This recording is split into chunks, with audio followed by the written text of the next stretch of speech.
मी नैना डोंगरे तुम्हाला घेऊन येत आहे प्रशिक्षण शिवण क्लास वाडेगाव इथून।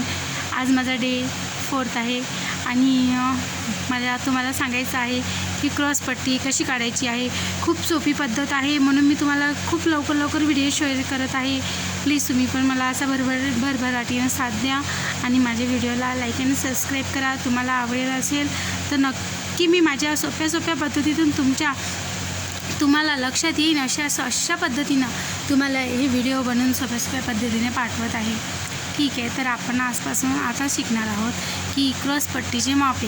क्रॉस पट्टी एकदम सरळ सोप्या भाषेत असते। ब्लाऊजला क्रॉस पट्टीशिवाय कोणतंही ब्लाऊज क्रॉस पट्टीशिवाय चांगलं दिसतच नाही आहे। तर प्लीज पहा, एक 10ची एक नॉर्मली मी घडी घेतली आहे।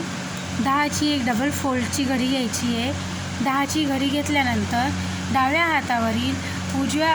हातावरील वरती 3.5 इंचाची एक लाईन मारून घ्यायची आहे आणि तिथून एक लाईनला एक पॉईंट द्यायचा आहे। त्याच्यानंतर आपल्या उजव्या साईडच्या हातावर एक 2.5चा पॉईंट घ्यायचा आहे, म्हणजे 3.5 मधून आपल्याला 1 इंच कमी करायचं आहे। 1 इंच कमी केल्यानंतर तुमची हे डायरेक्ट आणि इथून तुम्ही एक सरळ डॅश लाईनमध्ये एक लाईन आपल्याला एक तिरप्या लाईनमध्ये आपल्याला फक्त एक लाईन ओढायची आहे बस, की तुम्हाला हे तिरपट एक क्रॉसपट्टी तयार होऊन दिसेल।